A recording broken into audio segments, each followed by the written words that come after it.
we're going to talk about the universe, because one of the things that I increasingly value about the Urantia book that seems to be missing from other religious dialogue is our expanding understanding of our universe, our home that we share with all the other children of God and celestial beings.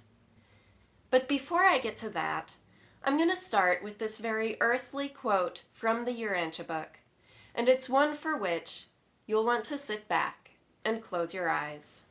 It was the custom for Joseph to take Jesus out for walks on Sabbath afternoons, one of their favorite jaunts being to climb the high hill near their home, from which they could obtain a panoramic view of all Galilee. To the northwest, on clear days, they could see the long ridge of Mount Carmel running down to the sea. To the north, Mount Hermon raised its snowy peak in majestic splendor and monopolized the skyline, almost 3,000 feet of the upper slopes glistening white with perpetual snow. Far to the east, they could discern the Jordan Valley, and far beyond lay the rocky hills of Moab. Also to the south and the east, when the sun shone upon their marble walls, they could see the Greco-Roman cities of the Decapolis, with their amphitheaters and pretentious temples. And when they lingered toward the going down of the sun, to the west they could make out the sailing vessels on the distant Mediterranean. From 4 directions, Jesus could observe the caravan trains as they wended their way in and out of Nazareth. And to the south, he could overlook the broad and fertile plain country of Esdraelon, stretching off toward Mount Gilboa and Samaria. This is a place that is busy and varied. There are Jewish cities located within a day's walking distance to Roman and Greek cities. And these aren't just little villages with mud huts and uneducated inhabitants.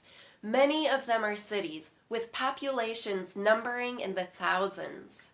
And they are beautiful and vibrant with dedicated places of learning.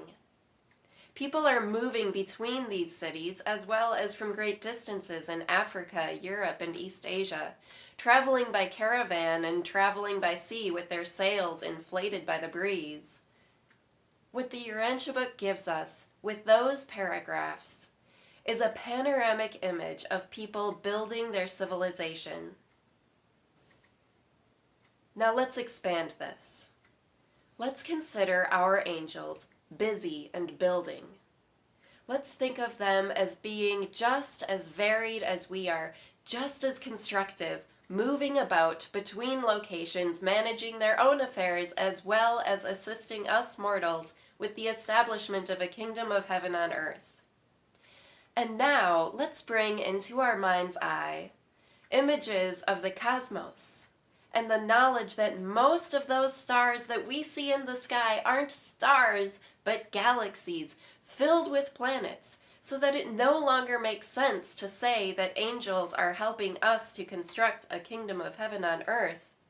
Because when we include all of God's children, they are helping us mortals to construct kingdoms of heaven wherever we happen to be in the universe. And so we see that our earthly civilization reflects the varied and constructive nature of the universe. And when we welcome in the discoveries of our astronomers, our understanding of God grows from that of a God who reigns over a lonely little sphere to a glorious God whose potential and creative power is endless.